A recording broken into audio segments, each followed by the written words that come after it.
Dear Starseed, from Gaia. A powerful man is already moving toward you, and he does not yet understand why his knees are beginning to bend.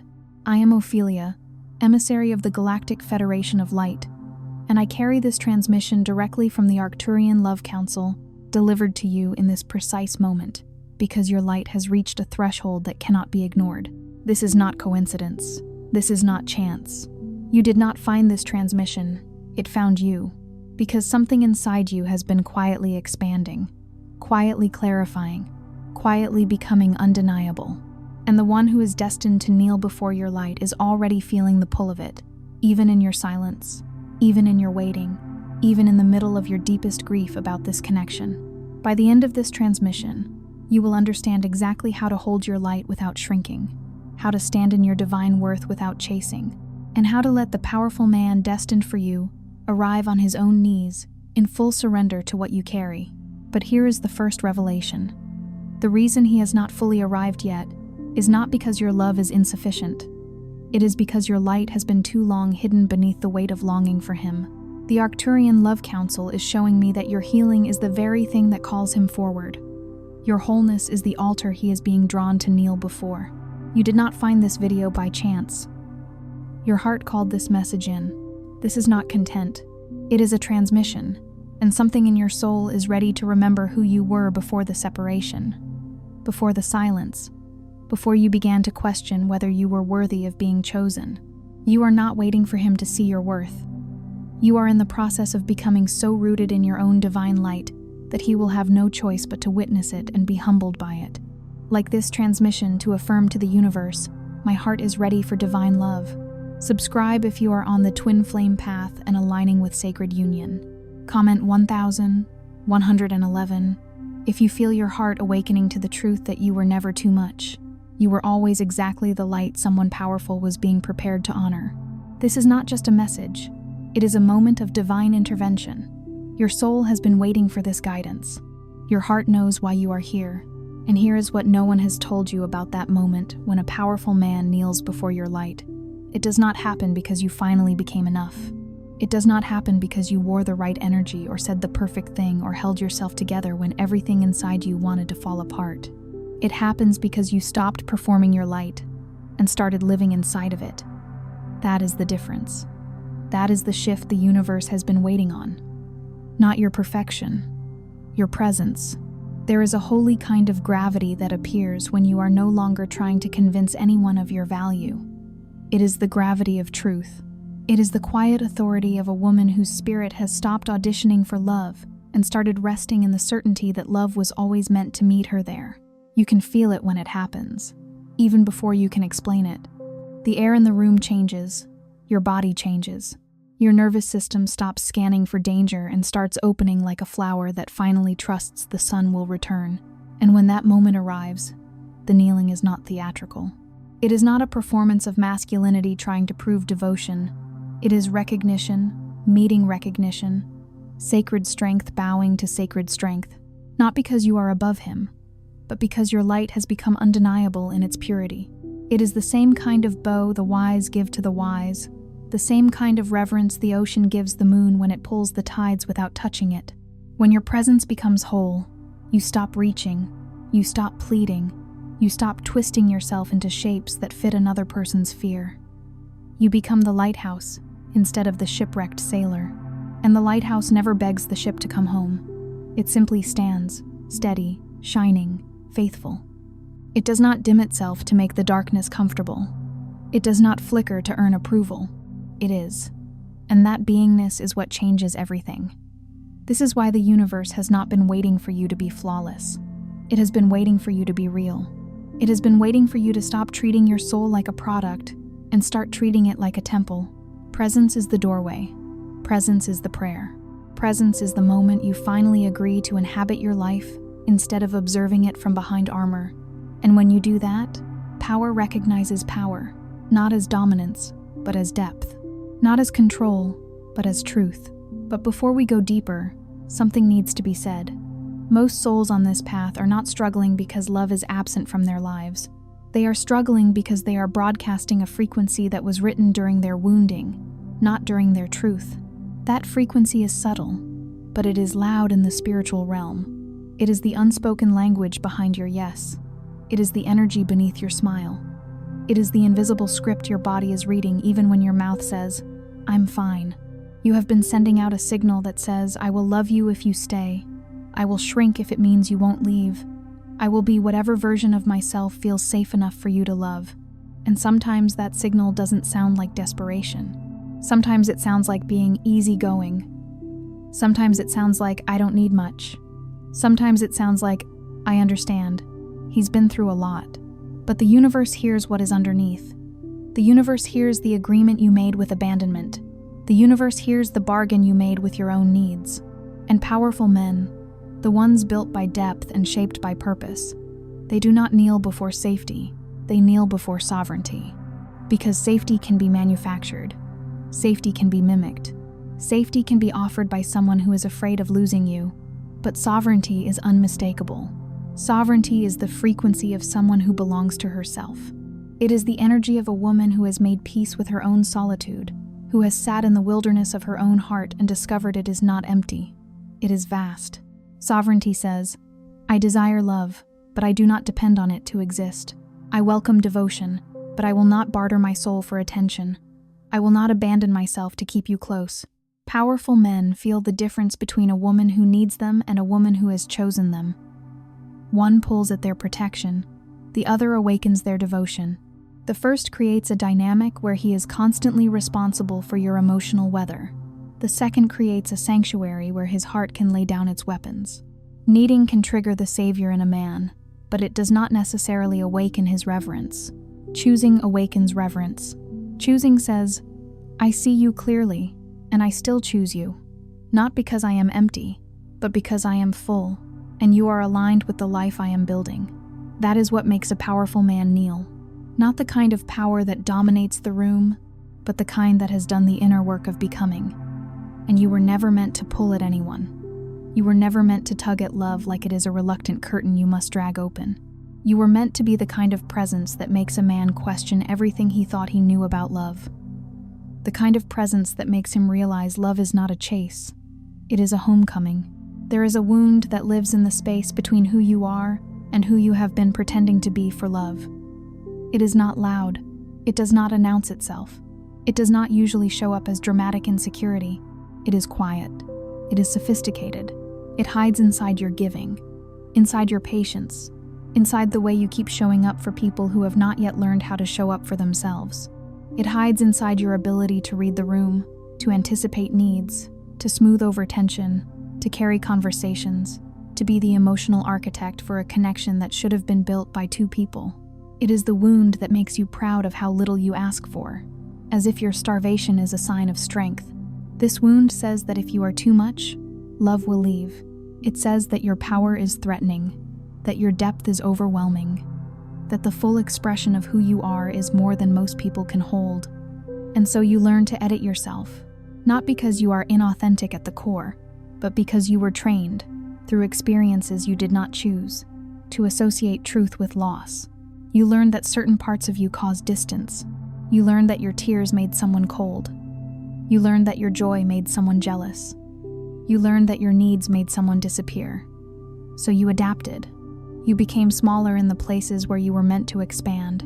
You learned to arrive in pieces, to offer the softer version, to keep the most sacred parts of you hidden so that you would not scare away the very connection you were aching for. You kept your wisdom quiet.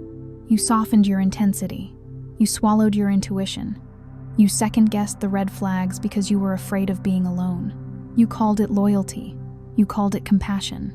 But deep down, it was fear wearing spiritual language. And this is not condemnation. This is compassion with clarity, because the wound is not your fault. But healing it is your responsibility if you want the love your soul remembers. Scripture speaks to this without needing to use the language of modern spirituality. It says, "The truth shall make you free."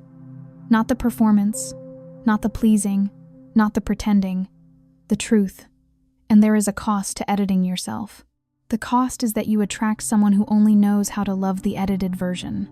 And then you wonder why you feel unseen. You are unseen because you have hidden, not intentionally, but instinctively, because your nervous system learned that visibility was unsafe. What you just felt reading that quiet ache mixed with recognition, is not sadness. It is your frequency remembering what it came here to receive. It is the part of you that has always known you were meant for a love that feels like breath, not like labor. It is your spirit tapping the glass from the inside, whispering, "I am still here. Do not abandon me again." That ache is sacred. It is the sound of your soul returning to itself.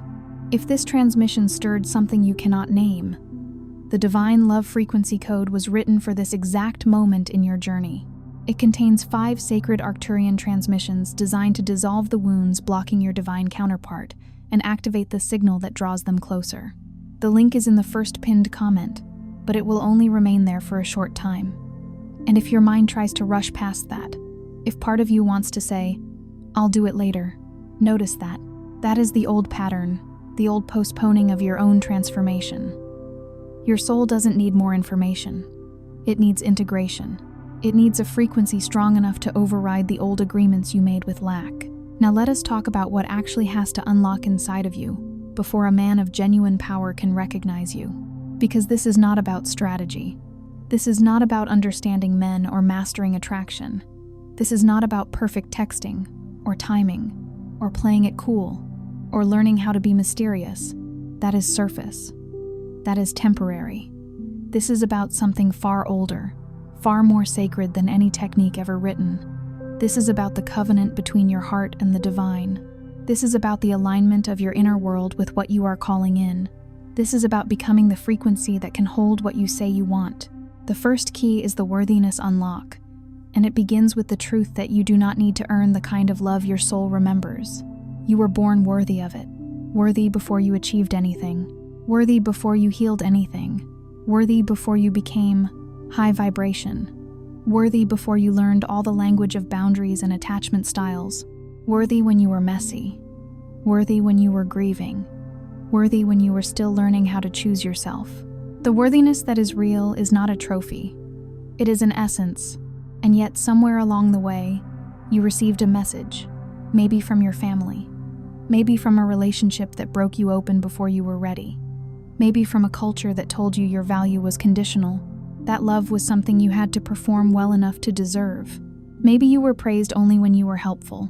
Maybe affection was given when you were quiet. Maybe you learned that being easy to love meant being easy to handle. That message became a filter.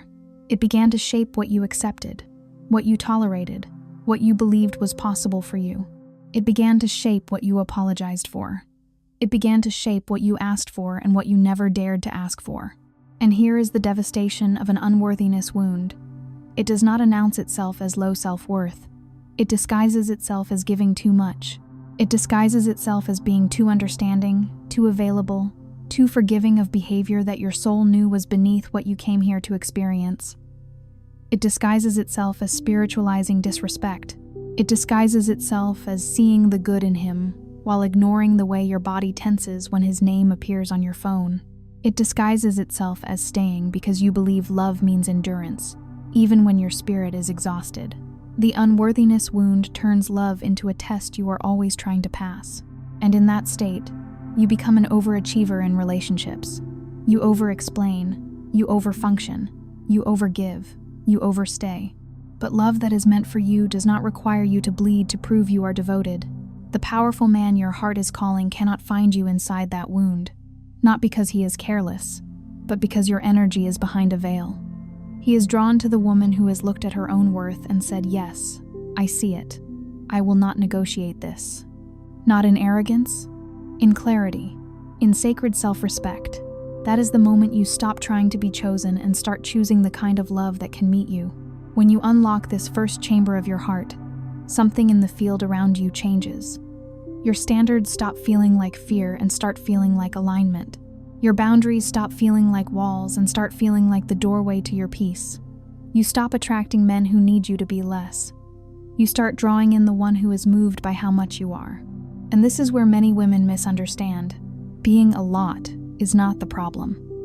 Being a lot for someone who is living at the edge of his capacity is the problem. A powerful man does not fear your depth. He respects it. He does not punish your emotions. He honors them. He does not require you to dim. He requires himself to rise. The second key is the mirror recognition, and this one will shift how you see every relationship that came before this moment. Your divine counterpart does not arrive to complete you. He arrives to reflect you. He does not come to patch the holes you refuse to heal. He comes to amplify what you have cultivated. He shows up as a mirror of the work you have done, the healing you have integrated, the love you have learned to give to yourself in the dark when no one was watching. And this is why superficial connections can feel intoxicating but still leave you hollow. They do not reflect your soul. They reflect your unhealed patterns. They reflect your hunger. They reflect your hope that someone else will finally choose you in the way you have not chosen yourself. But your divine counterpart is a different mirror. He reflects your wholeness back to you. He reflects your truth. He reflects the parts of you you have reclaimed. And it can be almost overwhelming, because being seen at that level is unfamiliar when you have spent years being loved only for what you provide. This is why you cannot rush the arrival. You cannot demand the mirror appear before you are ready to see what it will reflect, because if the mirror arrives too soon, you might misinterpret it. You might sabotage it. You might test it until it breaks, not because you are bad, but because your nervous system is still loyal to survival. Every relationship you have been through, every connection that felt almost right but wasn't, every man who had the right energy but the wrong alignment, they were all preparing the surface. Like stones polishing glass, like wind shaping a mountain, they were all, in their own painful and necessary way, showing you what you had not yet healed, what you had not yet owned, what you were not yet ready to receive. Some showed you where you abandon yourself. Some showed you where you overextend. Some showed you where you confuse intensity with intimacy. Some showed you what you tolerate when you are afraid. Some showed you how powerful your intuition is when you finally listen. When you look back at your relationship history not with shame but with sacred understanding, you will see it clearly. Every single one of them was pointing you forward. Every single one of them was turning a key you did not yet know existed. Even the painful ones, especially the painful ones, because pain has a way of stripping illusion. It forces you to ask, what am I available for now? Who am I becoming? What am I done with? And when you stop calling your past mistakes and start calling them initiations, you reclaim your power from regret. The third key is the karmic release, and this is the one most souls resist the longest. Because it is one thing to understand your past, it is another thing to stop carrying it. You are carrying energy from relationships that were never meant to be permanent. You are still holding the weight of connections that completed their purpose and left, but whose imprint remains in your field like a frequency you forgot to turn off, like a song still playing in the background of your life even though you changed the room. That ex who showed you your worth by destroying it so thoroughly that you finally had to rebuild it from scratch. That situationship that kept you in the gray zone for years because certainty felt too dangerous. Because part of you believed clarity would lead to abandonment, so you accepted confusion as companionship. That almost love that felt like the real thing until it revealed itself as a powerful lesson wearing the costume of a soulmate. All of them left something behind, an energetic agreement, a cord, a belief that became woven into how you hold yourself in romantic space. Maybe the belief is, I have to compete for love. Maybe it is, love always leaves. Maybe it is, if I relax, everything falls apart. Maybe it is, I am chosen only when I am useful. Maybe it is, I have to be perfect to be safe. These beliefs are not just thoughts. They become postures. They become patterns in your body. They become the way you answer a text, the way you interpret silence, the way you brace for disappointment even when nothing is wrong. The karmic release is not about forgetting. It is not spiritual bypassing. It is not pretending it didn't matter. It is about consciously completing. It is about standing in the truth that those contracts were fulfilled, those lessons were received, and you are no longer required to carry the weight of what was only ever meant to teach you. It is about reclaiming your energy like Scripture says, let the dead bury the dead, meaning, let what is complete be complete. Stop resurrecting what God already closed. Stop reopening doors your soul begged you to walk away from. Completion is an act of reverence.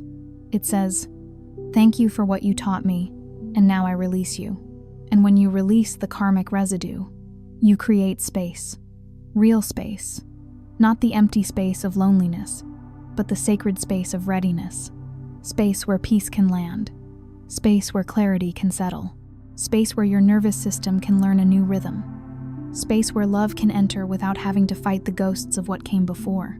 The fourth key is the divine timing surrender, and it is perhaps the most misunderstood of them all, because surrender has been taught like passivity, like giving up, like sitting still while life passes you by. But true surrender is not weakness. It is trust with a backbone. It is the choice to stop gripping the steering wheel so tightly that you miss the scenery of your own becoming. You have been taught to interpret delay as rejection. You have been taught to read the absence of what you want as evidence that what you want is not coming. And when the mind cannot see, it panics. It creates timelines. It compares. It spirals. It scrolls through other people's engagements and weddings and anniversaries and thinks, "What is wrong with me?" But the universe is not withholding your love. It is perfecting the conditions under which it arrives. It is weaving threads you cannot yet see.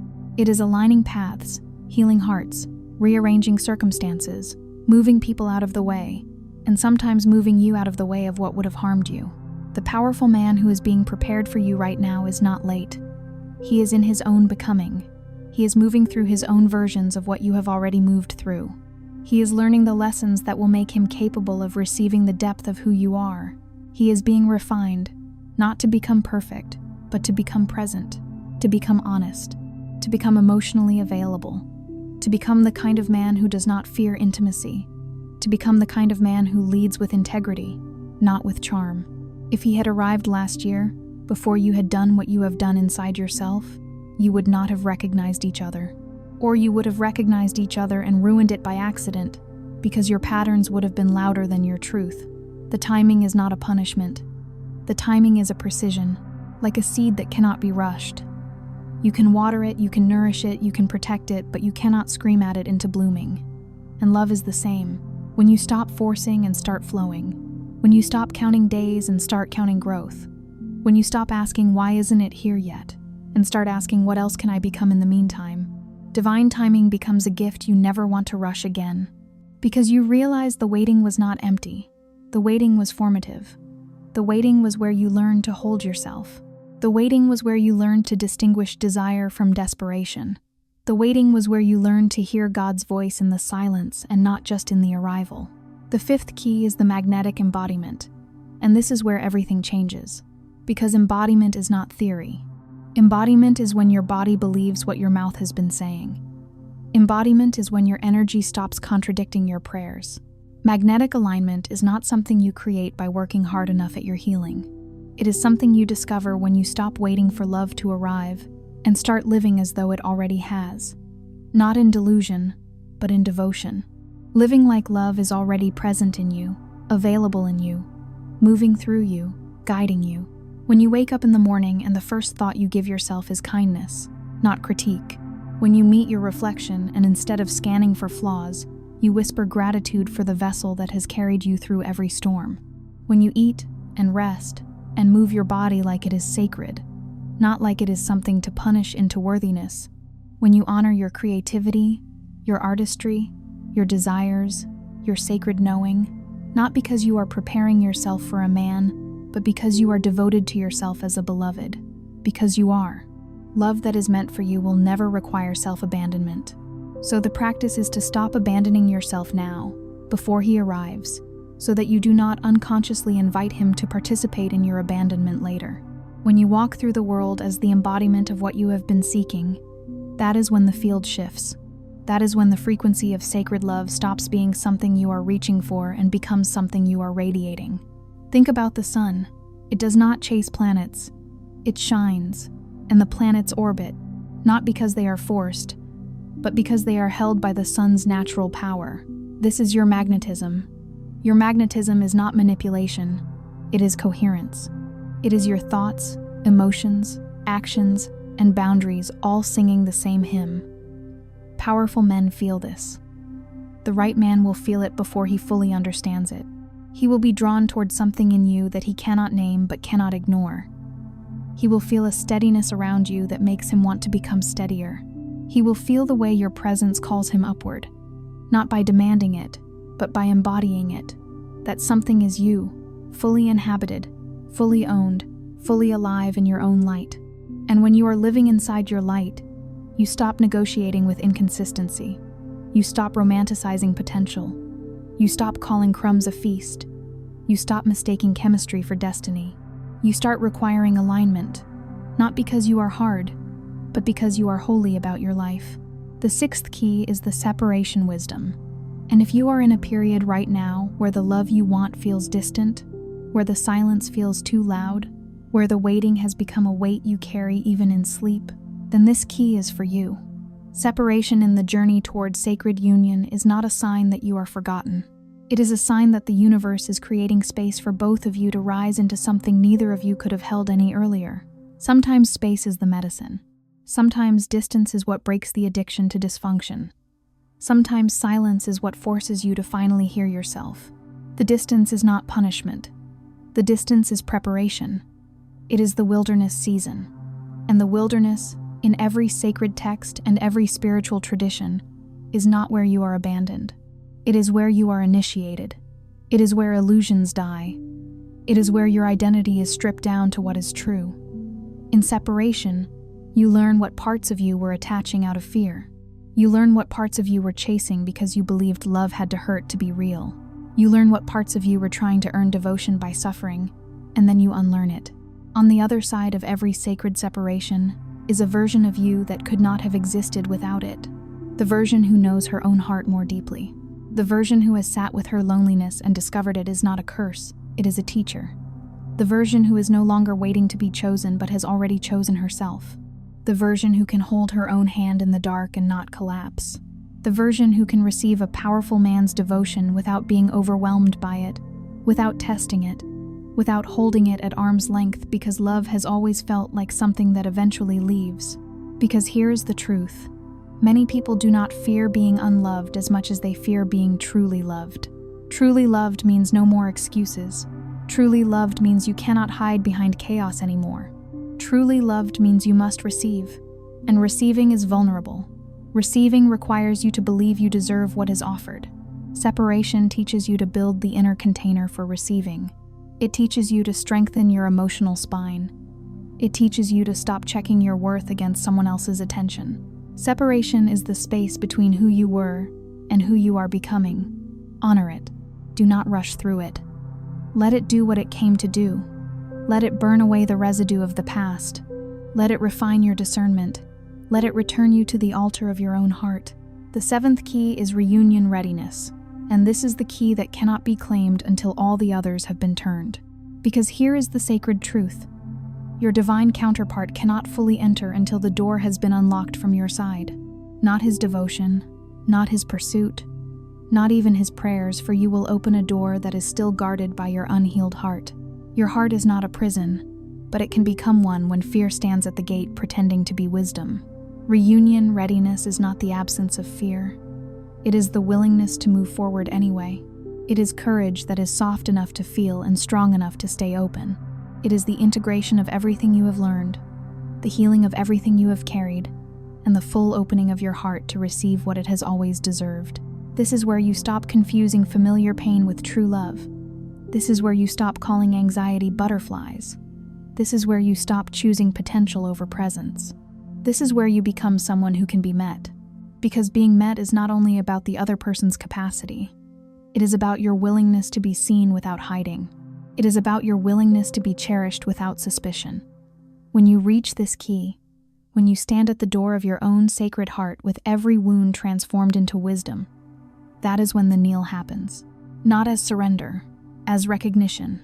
He kneels because something in him sees what you have become. He kneels because your light is no longer something you are containing. It is something you are living. He kneels because he can feel that you do not belong to him, and that is exactly why he wants to honor you. A powerful man does not seek ownership. He seeks partnership with purpose. He seeks a love that makes him more himself, not less.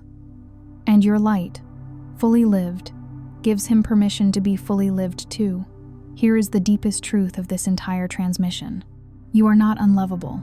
You are not too much. You are not behind on a timeline that matters. You are not being punished for past choices. You are being prepared for a love that operates at a frequency most relationships never reach. A love that does not feed on confusion. A love that does not require you to decode. A love that does not keep you guessing. A love that feels like peace with passion, like devotion with freedom, like two sovereign beings choosing each other again and again. Every heartbreak you survived was clearing space, not because the universe enjoys your pain, but because your soul refuses to settle for what cannot hold you. Every period of loneliness was developing capacity. It was widening your ability to receive. It was stretching your heart so it could hold more joy without sabotaging it. Every moment you spent loving yourself when no one else was watching was building the magnetic field that a powerful man is about to walk directly into.